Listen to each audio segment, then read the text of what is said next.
El Señor esté con ustedes.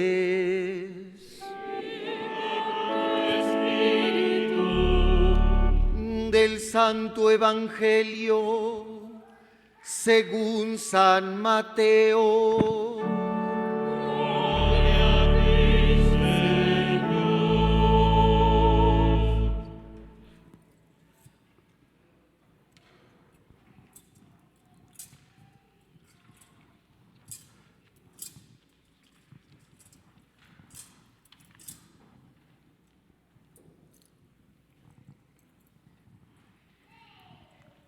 En aquel tiempo Jesús dijo a sus apóstoles: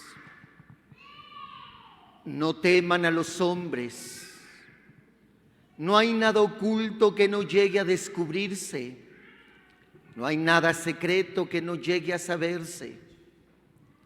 Lo que les digo de noche, repítanlo en pleno día, y lo que les digo al oído, pregónenlo desde las azoteas. No tengan miedo a los que matan el cuerpo, pero no pueden matar el alma.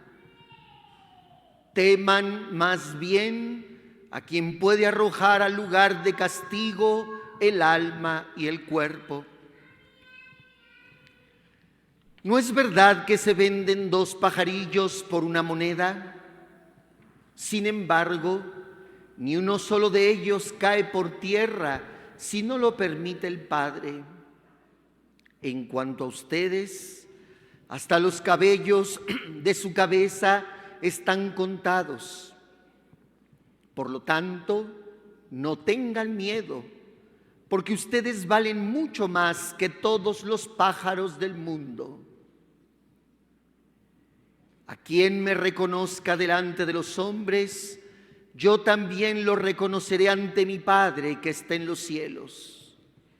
Pero al que me niegue delante de los hombres, yo también lo negaré ante mi Padre que está en los cielos.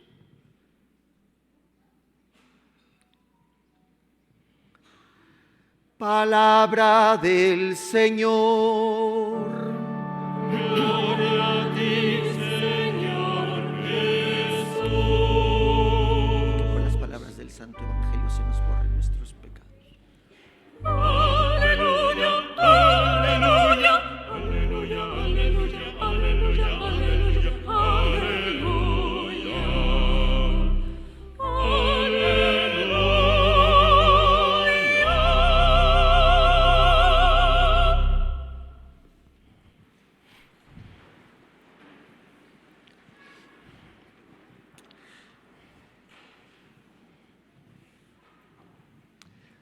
La Iglesia tiene 3 misiones: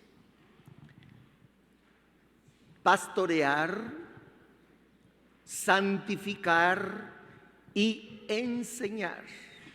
En latín se dicen munus o munera. El munus regendi, la palabra le suena, regendi, regir, quiere decir pastorear, gobernar, guiar al pueblo de Dios hasta la meta que el mismo Señor ha fijado. Está la otra misión, el munus sanctificandi, la potestad de santificar que se ejerce a través de los sacramentos de manera especial, de toda la liturgia, pero especialmente de los sacramentos cuya gracia nos santifica, nos hace santos. En el bautismo fuimos hechos parte del pueblo santo y los demás sacramentos aumentan, desarrollan, especifican la gracia del bautismo. Por eso se llama munus sanctificandi, la potestad de santificar. Y la tercera, el munus docendi, la potestad de enseñar, de enseñar. Pero esta enseñanza no se refiere únicamente a una especie de lección magistral. No se trata de una enseñanza académica, de una conferencia donde un perito habla de un tema que domina y los demás lo escuchan y aprenden de él algo, todo, o incluso pueden disentir. Pero el munus docendi en la iglesia es algo más profundo que una mera enseñanza, porque para empezar tiene un primer, digámosle así, un primer asegún, un primer detalle, no es un defecto, una primera cosa a considerar, que el que enseña en la iglesia no domina lo que enseña, y no me refiero a que el que enseña tenga muchos estudios, sepa mucho, sea muy inteligente. No nos estamos refiriendo a eso. ¿Qué es lo que se enseña en la iglesia? El Evangelio. Entonces, si entendiéramos enseñar lo que explicaba hace un momento, pues se entendería que el que lo enseña, por ejemplo, su servidor, sería un experto en el Evangelio, pero resulta que el Evangelio no es un aprendizaje académico de libros, de aula. Claro, tiene que ver algo de eso. El sacerdote tiene que formarse, tiene que estudiar, por supuesto, pero no es eso solamente. Estamos hablando de que el Evangelio es la vida que Cristo nos ha transmitido para vivirla nosotros. Por lo tanto, el maestro tendría que ser un experto en vivir el Evangelio. Y como decía, ahí es donde la puerca tuerce el rabo. Porque el predicador no predica porque él sea un santo o porque él sea un hombre perfecto, impecable, inmaculado por encima de todos. No, el que habla es un pecador, pero no habla en razón de sus pecados. Habla porque predica el Evangelio. Y predicar el Evangelio tiene dos efectos. Ya alguna vez he usado este ejemplo. Si este cuarto, si esta habitación estuviera a oscuras, no vemos absolutamente nada, por supuesto. En cuanto se prenden las luces o entra el sol por estos maravillosos vitrales, echa de verse la belleza del edificio. Contemplamos los colores, las formas, las estructuras, todo lo contemplamos. Pero también veríamos sus imperfecciones, la suciedad, lo que está desarreglado. La predicación evangélica que el Señor quiere que su iglesia realice en el mundo es luz, por supuesto. Es luz porque ilumina al hombre sobre su camino hacia la felicidad para la que Dios lo creó, el proyecto de vida a la que el Señor llama al hombre. Y en ese sentido es claridad, es rumbo, es paso cierto, es confianza. Pero también esa luz nos deja ver lo imperfecto, lo que debe corregirse, lo que está mal hecho o de plano lo que está mal. Y esta es la dimensión profunda de la enseñanza de la iglesia. Por eso su nombre preciso, más que ser potestad de enseñar, es la potestad de profetizar. ¿Y qué significa profetizar?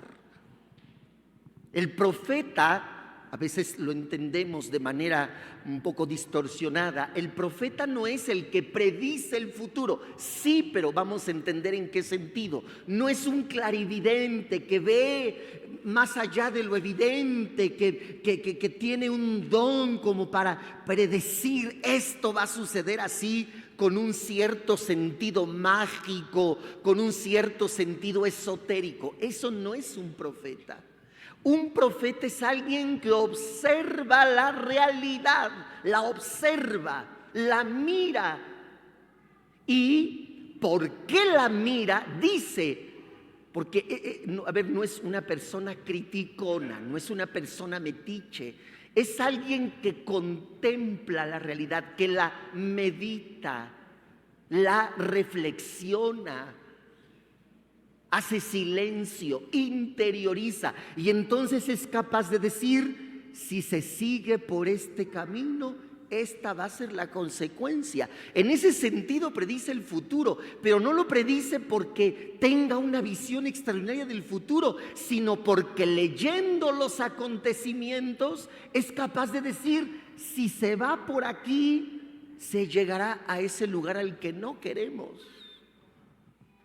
Y entonces, en ese sentido, la profecía se convierte en una denuncia. ¿Por qué en una denuncia? Porque anunciar la verdad del Evangelio necesariamente implica denunciar la mentira, denunciar lo que está mal, denunciar lo que está equivocado.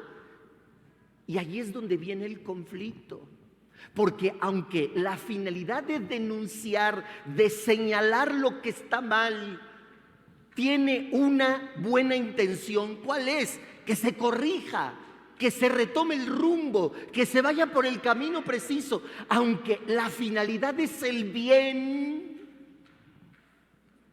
quien recibe la corrección, quien recibe esta observación de que se está caminando mal, precisamente cree que está bien y se molesta. Y ahí es donde viene el conflicto. Ahí es donde el espíritu de profecía se convierte en incómodo, se convierte en molesto. ¿Y qué despierta? Rechazo, aversión, persecución. El ejemplo claro de esto que estoy diciendo es nuestro Señor Jesucristo. Él vino a predicarnos el amor, pero al predicarnos el amor salvador, necesariamente le dice al hombre: en esto no estás bien. Y el hombre no lo quiso escuchar, y tan no lo quiso escuchar que lo callaron con la muerte. Por eso lo crucificamos. Lo crucificamos porque no nos gusta que la verdad que resplandece de sus labios denuncie nuestras contradicciones, denuncie nuestra herrumbre, denuncie nuestros pecados. No nos gusta. A nadie nos gusta que nos digan que estamos mal. Fíjense, ni siquiera es el error en sí mismo, sino lo que nos molesta, no es el error en sí mismo. Lo que nos molesta es que nos digan que estamos mal. ¿Cómo? ¿Cómo voy a estar mal yo? ¿Cómo voy a estar equivocado? Pero ¿quién te crees? Yo estoy bien, yo estoy en lo correcto, yo sé lo que hago. Claro, porque el corazón, el centro de esta actitud es el egoísmo. El egoísta, el que se vuelve ególatra, que se adora a sí mismo, que se hace el principio y el fin de su vida, que hace lo que quiere, que se inventa su moral, se inventa su forma de vivir, sus pensamientos, su estilo de vida. Y eso necesariamente termina mal. Cuando escuchamos en la primera lectura al profeta Jeremías rezarle a Dios porque lo están persiguiendo por anunciar la verdad, ¿cómo le decían a Jeremías? Terror por todas partes. Denunciemos a Jeremías, vamos a denunciarlo. Y dice el mismo Jeremías: hasta mis amigos me espiaban, esperaban que tropezara y me cayera, diciendo: si se tropieza y se cae, lo venceremos y podremos vengarnos de él.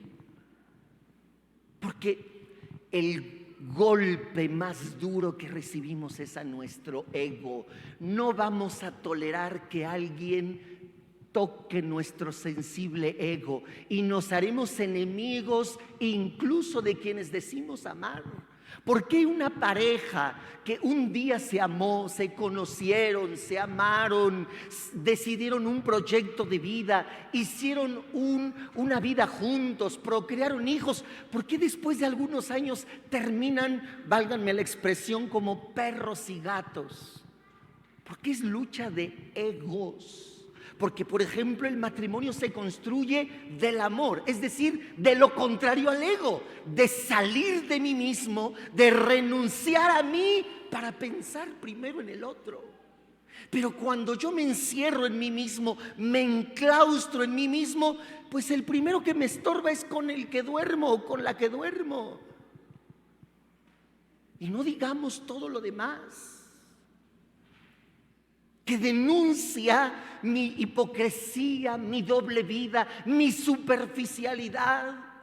Y en lugar de escuchar la voz profética que me advierte que voy por malos pasos, que voy en peligro, que voy a terminar mal, lo que hago es replegarme sobre mí mismo, afianzarme en mi yo y defenderme. Y me defiendo de muchas maneras. O me defiendo hiriendo al otro, ofendiendo al otro, denostándolo, desprestigiándolo, difamándolo.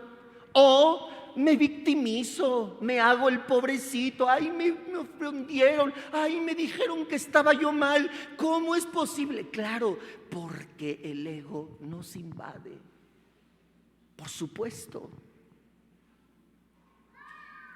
Por eso al final del Evangelio, del texto, de ese texto, de la primera lectura, hay que entender lo que significan esto que le pide el Señor, que le pide Jeremías al Señor.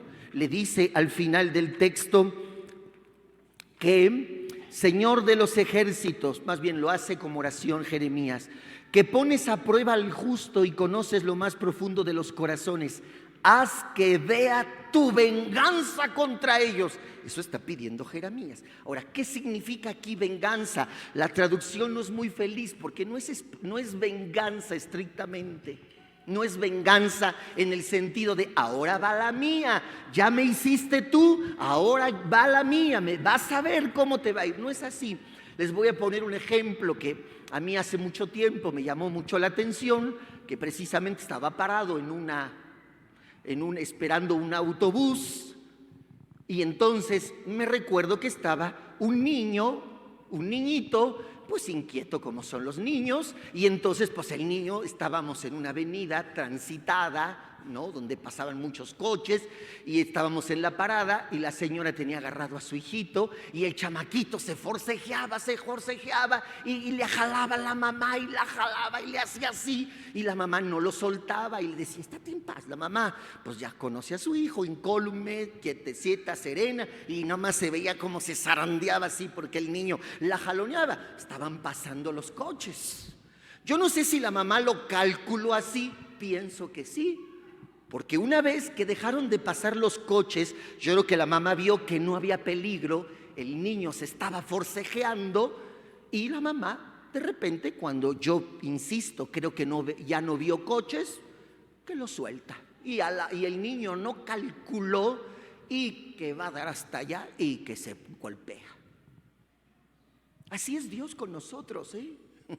Porque el ego es ese niño que está forcejeando con Dios. Déjame, no te metas, yo sé lo que hago, es mi vida, es mi libertad, yo sé lo que pienso, yo sé lo que quiero. Estamos forcejeando con Dios y Dios no nos suelta. Padre, ¿cómo sabe que Dios no nos suelta? Lo dice Jesús en el corazón del texto que escuchamos, lo dice en el párrafo de en medio. Dice, ¿no es verdad que se venden 2 pajarillos por una moneda? Sin embargo, ni uno solo de ellos cae por tierra si no lo permite el Padre. Lo que quiere decir esta expresión es, Dios te ama tanto que hasta te ama pelo por pelo, callo por callo, cana por cana. Te ama todo por completo, a ti, todo lo tuyo. Aprendemos a vivir la vida así con Jesús, entonces es cuando perdemos realmente el miedo. Es cuando aprendemos a vivir, es cuando aprendemos a darnos cuenta qué cosas de nuestra vida le tenemos que meter velocidad y a qué cosas le tenemos que meter el freno. Hasta dónde son los límites que no debemos pasar. Por ejemplo, aquí muchas veces les he dicho el límite de lo sagrado. Cuando se nos olvida que estamos en una iglesia, ¿a qué venimos? y no le damos a Dios el lugar debido que se da aquí, pasamos el límite. Entonces, ¿qué límite tienes? Porque además, si lo piensas, si incluso de ti, y aquí viene, por decirlo así, una misión profética de los padres, de los papás. Si esa es la imagen que tus hijos ven de ti, no creas que no les estás enseñando a respetar a Dios. A quien no les estás enseñando a respetar es a ti. Porque dentro del ámbito sagrado está claro Dios y aquellos que nos lo hacen presente, nuestros pastores y nuestros padres. Por eso el cuarto mandamiento es el límite, o es el puente más bien, entre los tres primeros que son para el honor de Dios y los otros 7, incluyendo ese cuarto, al provecho del prójimo. Porque la honra a los padres no es solo respeto reverencial, no es solo hablarle de usted, no es solo contestar, porque si incluso tus papás están mal ante Dios, lo sabes por el Evangelio, tienes el deber también de corregir a tus padres y no les estás faltando al respeto. El respeto no se refiere a una mera actitud educada, se refiere a recibir de ellos las cosas buenas que te han dado, entre ellas la fe, y honrarlos viviendo esos valores, esas convicciones. Eso es honrar a los padres. No es la actitud reverencial, es el vivir de aquello por lo que tus padres trabajaron, sudaron, se cansaron, se mataron, dieron la vida por ti. Que honres esos principios, eso es lo sagrado. Y vaya que a mucha gente, ese es el freno de la vida. Yo he escuchado a mucha gente que dice: yo sería capaz de lo peor, pero me acuerdo de lo que me enseñó mi mamá, mi papá, mi abuelo, mi abuela, y eso me detiene. El famoso presentador no sé si lo han visto, pues es ahora de los famosos influencers, pero ya está medio veterano, el famoso Chumel Torres. No sé si les caiga bien o mal, es lo de menos, pero cuando le han entrevistado sobre en qué cree, él ha dicho siempre esto, dice: yo tengo un principio que me guía en la vida, no hacer nada que avergonzaría a mi mamá. Su mamá ya murió. O sea, él tiene ese límite. Yo nunca haría nada que si mi mamá viviera y lo supiera le diera vergüenza. Cuando uno respeta el ámbito de lo sagrado en la fe, en la familia, en la intimidad, porque pues en la intimidad también se puede de todo. Perdone que voy a decir cualquier porquería. Vayan a ver las películas pornográficas. Cualquier porquería es permitida. Pero ¿cuál es el límite? Porque alguno diría, pues si te gusta y el otro acepta. Se llegan a barbaridades innombrables aquí. ¿Cuál es el límite? El límite nos lo da mezclar la confianza que nos da Dios por su evangelio, la claridad que nos da del rumbo, del camino, del hacia dónde, y mezclarlo con nuestros miedos que se desprenden de nuestra debilidad, de nuestra ignorancia, de lo que no depende de nosotros, de lo que puede pasar. Las dos cosas. Y Jesús es el que nos enseña a manejar, a conducir, a mezclar velocidad y freno.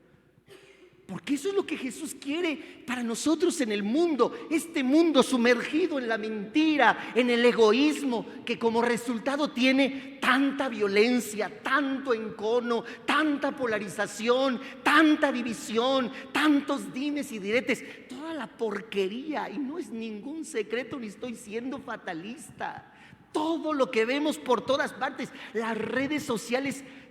Si pensábamos que los lavaderos de pueblo era de viejas verduleras y era lo peor, las redes sociales, pero ya lo superaron. Es un encarnizamiento de unos contra otros, de descalificación, de ofensa. Los políticos han capitalizado todo esto para dividir a la sociedad. O estás conmigo o estás en contra. Eres de ellos, eres de los malos. Aquí estamos los buenos. Es esa historia continua de maldad, de división, de guerra, de polarización, a la que nosotros también le entramos. A lo mejor alguno de ustedes dirá: oiga, padre, pero yo no le entro, yo no soy ni de los de aquí ni de los de allá. Pues peor. El famoso poeta Dante Alighieri, en la Divina Comedia, ustedes la han leído, si no, léanla con sus hijos. Es una obra magnífica, es una obra literaria. Y dice que cuando desciende Dante al infierno, para entrar a los infiernos, en la puerta del infierno, ¿quién cree que está? Los que no eran ni de un lado ni del otro, los indiferentes, los que decían: yo no me meto, a mí no me importa, yo no sé, yo hago como que no veo, yo me preocupo por mí, yo con que salga adelante. Toda esa masa, tristemente, que con su silencio cómplice permite el mal. Ellos están en la puerta del infierno. ¿Y saben cuál es su castigo? ¿Saben por qué se los pone Dante en la entrada del infierno? Porque con el que hace el viaje le pregunta: ¿y estos quiénes son? Y le dice: pues son los que en la vida decían que ni fu ni fa, que ellos no se metían en problemas, que cada quien en lo suyo, que yo en lo mío, que yo en mis cosas. Ellos estaban ahí en el centro. Y dice: ¿y por qué están ahí en la entrada del infierno? Deberían de estar a lo mejor hasta el fondo, porque gracias a su complicidad con los que hacían el mal, por callarse, por voltear a otro lado, porque ya les he dicho, la neutralidad beneficia a los que hacen el mal, no a los que hacen el bien. Y entonces, pues si ellos son de alguna manera cómplices de los que hacen el mal, deberían de estar en lo más profundo del infierno. Y dice: ¿sabes por qué están en la entrada? Porque ni el cielo los quiere, ni el infierno los quiere. Y en la palabra de Dios, en el Apocalipsis, se utiliza una frase bien dura. Dios dice: o frío o caliente, porque a los tibios los vomito. Hoy el Señor nos está pidiendo a los creyentes dejarnos iluminar por esta palabra, que nos haga profetas, no juzgadores, ni criticadores, ni nada semejante ante el mundo, sino alguien que mira la realidad, la contempla, entra en silencio, agarra la palabra, con la palabra de Dios ilumina lo que vive, lo que ve, lo que oye, discierne, hace lo que le toca y denuncia lo que está mal. Y Jesús nos lo dice: eso al mundo no le va a gustar, y te van a perseguir, y van a ir detrás de ti, y te van a difamar. Vean, a Jeremías lo trataron como el profeta del terror, y el profeta de los profetas terminó crucificado. Acuérdense de la escena: él estaba crucificado y abajo estaban los fariseos, los sacerdotes, que le gritaban: pues no que el Hijo de Dios, no que muy hablador, no que muy valiente, a ver, baja de la cruz. Si eso le pasó a él, eso nos pasará a nosotros. Pero la única forma de ser auténticamente felices y de pasar haciendo felices a los demás es aprendiendo a manejar la vida, a confiar en Él, en su palabra, a dejarnos guiar por la luz santísima que se desprende de sus llagas gloriosas hechas en la cruz, y que Él mismo nos ayude a manejar nuestros miedos, a ser prudentes, a saber observar, a saber discernir, a reflexionar, a no dejarme engañar, a no dejarme manipular. Él es el único que puede hacerlo. Que Él nos ayude a todos para que así sea, para que logremos encontrar en Él este camino que nos haga auténticos profetas. Y no se refiere finalmente a que te pongas a hablar como lo está haciendo su servidor. Ese es mi oficio, para eso soy sacerdote. Si yo no lo fuera, no tendría por qué estar aquí, no tendría por qué hablar. Lo hago en razón de mi oficio, como ya se los explicaba, no porque yo sea ejemplar. Y así la iglesia, y así tú tienes que corregir a tus hijos, no porque seas bueno. Si tú estás viendo que tu hijo está mal, lo tienes que corregir. aunque el hijo se enoje, aunque como este chiquillo se sangolotee, tienes que enseñarle el camino del bien y la destrucción a la que le lleva el mal. Que todos tengamos este espíritu de profetas, porque esa es la única forma como la que haremos que nuestro mundo sea diferente. ¿Quieres cambiar tu familia? ¿Quieres cambiar tu colonia? ¿Quieres cambiar tu palabra? ¿Tu colonia? ¿Quieres cambiar a tu país? No esperes mesías que vengan de fuera. Dile a Jesús que te enseñe a manejar tu vida, a confiar en Él, a dejarte guiar por su palabra, a advertir los peligros, a meter el freno cuando sea necesario, a saberlo meter en el momento necesario y a caminar, porque para Él, para el Padre de los cielos, si Él mira por las aves del cielo y los lirios del campo, como estos hermosos que nos adornan, que ni tejen ni hilan, y ni Salomón con toda su grandeza se vistió con esta gloria, ¿cuánto más vales tú? Ni un pelo de tu cabeza será tocado, nada. En cuanto a ustedes, hasta los cabellos de su cabeza están contados. Por lo tanto, no tengan miedo, porque ustedes valen mucho más que todos los pájaros del mundo. Que comprendamos este abrazo de Dios y nos dejemos amar por Él. Que así sea.